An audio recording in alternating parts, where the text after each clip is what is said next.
যদি আপনি ১৯৭১-এর পর থেকে ৭৫ সালের ইতিহাস না জানেন তাহলে বঙ্গবন্ধুকে আপনার আব্বাই ডাকতে হবে।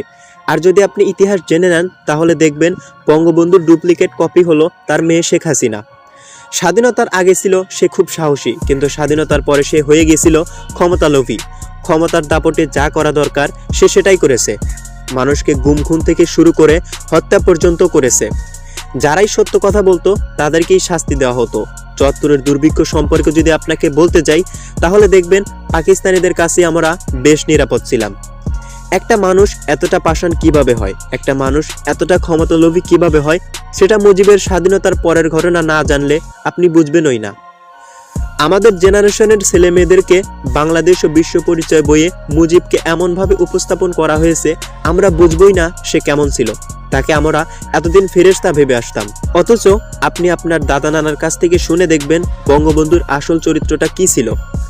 প্রকৃত সত্য এটাই, শেখ মুজিব নিজের ক্ষমতার লোভেই সেই মুহূর্তে লোক দেখানো ঝাঁঝালো ভাষণ দিয়েছিল। ৭০-এর নির্বাচনে জিতে পাকিস্তানের প্রধানমন্ত্রী হওয়ার জন্য বিভোর হয়েছিলেন। বিদ্রোহী বাঙালি সেনা কর্মকর্তা, সাধারণ সেনা এবং মুক্তিযোদ্ধারা দেশকে মুক্তিযুদ্ধের মাধ্যমে পাকিস্তানিদের কবল থেকে মুক্ত করেছিল। শেখ মুজিব পাকিস্তান থেকে দেশে ফিরে এসেই সেক্টর কমান্ডার মেজর জলিলকে কেন বন্দী করেছিল তা কি জানেন? ভারতীয় সৈনিকরা দেশটাকে লুটপাট করে নিয়ে যাচ্ছিল। সেই বাধা দেওয়ার কারণে ভারতের ৫ আটা ক্ষমতা লিস্পু এই শেখ মুজিব তাকে বন্দী করে নির্মম নির্যাতন করান ইন্ডিয়ান সৈন্যদের দ্বারা। সংসদের স্পিকার শাহেদ আলীকে সরাসরি হত্যা করেছিলেন এই গুন্ডা মুজিব, শুধু তার অবৈধ কর্মকাণ্ডে রাজি না হওয়ার কারণে। রক্ষী বাহিনী তৈরি করে দেশের মানুষকে নির্মম নির্যাতন, গুম খুন করেছিলেন তিনি। রক্ষী বাহিনীর মাধ্যমে দেশপ্রেমিক সেনাবাহিনীকেও ধ্বংস করার পরিকল্পনা করেছিলেন সে। অত্যন্ত জনপ্রিয় জাসদ নেতা সিরাজকে হত্যা করে তিনি অহংকার করে প্রকাশ্যে বলেছিলেন, সিরাজ এখন কোথায়?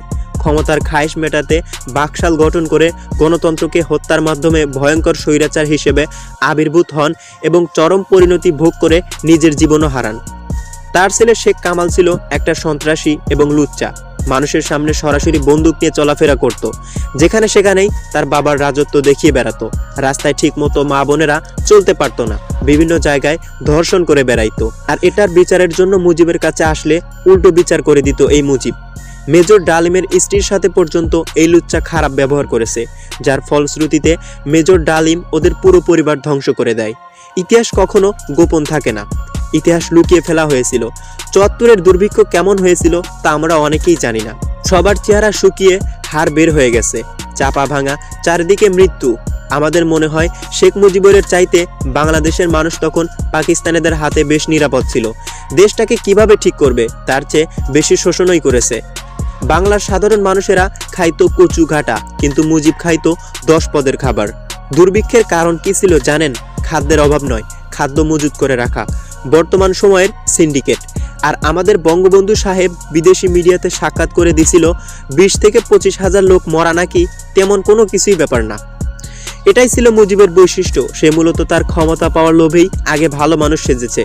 তার এইসব কাহিনীগুলো যেসব বইয়ে বিবরণ দেওয়া হয়েছে, শেখ হাসিনা সেই সব বই নিষিদ্ধ করে দিয়েছে, যার কারণে বইগুলো পাবলিক হয় নাই ঠিকই, তবে সেগুলো গুগলে PDF আকারে এখনো পাওয়া যায়।